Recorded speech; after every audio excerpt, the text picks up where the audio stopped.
नमस्कार मित्रांनो, मी बसवेश्वर आखाडे, माझी शाळा माझे कार्यालय या आपल्या यूट्यूब चॅनल आपलं सर्वांचं स्वागत. मित्रांनो, विषय याचा हा कालबद्ध पदोन्नती. कालबद्ध पदोन्नती संदर्भात सध्या आपण व्हॉट्सअप ग्रुप, विविध वृत्तपत्र किंवा सोशल मीडियाच्या माध्यमातून आपणापर्यंत माहीत झालं की आत्ता जी मंत्रिमंडळाची मीटिंग झाली. मित्रांनो, या मीटिंगमध्ये आपलं जे शिक्षकेतर बंधू आहेत, माध्यमिक शाळा यामधील शिक्षकेतर बंधूंसाठी ही योजना अतिशय महत्त्वाची होती आणि फायद्याची होती आणि ही आपल्याला लागू झालेली आहेत.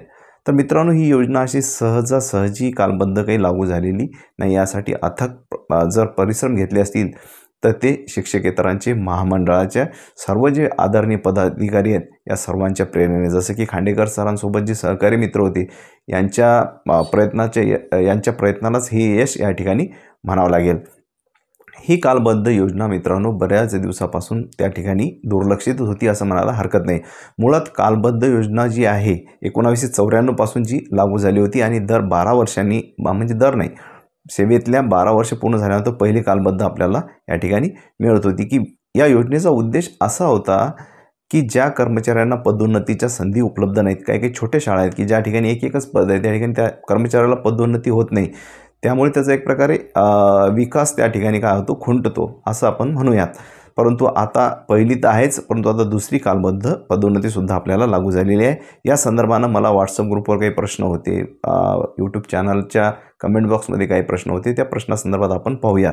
मित्रांनो, या कालबद्ध पदोन्नतीचा मंत्रिमंडळ निर्णय झाला असला तरी अजून शासन निर्णय मात्र आलेला नाही, परंतु तोही या 1-2 दिवसात लगेच येऊन जाईल. शिवाय शासनानं यासाठी जी आर्थिक तरतूद असते या आर्थिक तरतूदसुद्धा करून ठेवली आहे. तर मग पहिला प्रश्न आहे की कालबद्ध पदोन्नती आपल्याला योजना कधीपासून लागू होणार. तर मित्रांनो बघा, जे कर्मचारी 1 जानेवारी 2024ला सेवेत आहेत त्याच कर्मचाऱ्यांसाठी सद्यस्थितीत ही योजना लागू होणार आहे.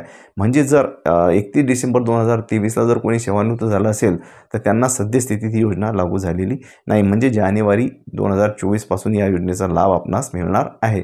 तर मग याच्यासाठी कालावधी जो आहे, आता काहींना 24 वर्षे ही 2018मध्ये पूर्ण झाली असतील, काही 17मध्ये झाले असतील, अशांसाठी काय, तर या प्रश्नासाठी मित्रांनो आपल्याला GRची वाट पाहावी लागेल. कारण जर समजा पूर्वलक्षी प्रभावानं जर ही दिली तर मग 17-18 पासून आपल्याला एक वेतनवाढ लावत त्या ठिकाणी आर्थिक लाभ जानेवारी 24 पासून मिळू शकतात. आता ही योजना कोणासाठी आहे तर बघा, शिक्षकेतर बांधव ज्यामध्ये मुख्य लिपिक असतील, लिपिक असतील, वरिष्ठ लिपिक असतील, प्रयोगशाळा परिचर, प्रयोगशाळा सहाय्यक आणि शिपाई बंधू या सर्वांसाठी या योजनेचा लाभ मिळणार आहे. तर मग याच्यासाठी अटी शर्ती काय असतात तर मित्रांनो बघा, पहिली कालबद्ध पदोन्नती ज्या तारखेपासून घेतली त्याच्यानंतर पुढील 12 वर्ष एकाच वेतन श्रेणीमध्ये सेवा आपण केली असली पाहिजे. मधात जर एखाद्या वेळेस आपली पदोन्नती झाली असेल तर त्या पदोन्नतीच्या दिनांकापासून पुढील 12 वर्ष या पद्धतीने याची त्या ठिकाणी सेवा असणं आवश्यक आहे.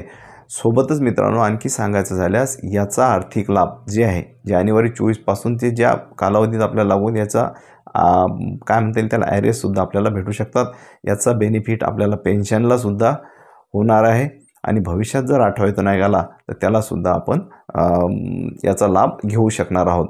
असे बरेचसे प्रश्न मित्रांनो आपले जे काही असतील ते आपल्याला GR आल्यानंतरच स्पष्ट या ठिकाणी होईल. 1-2 दिवस GRची आपण या ठिकाणी वाट बघूयात.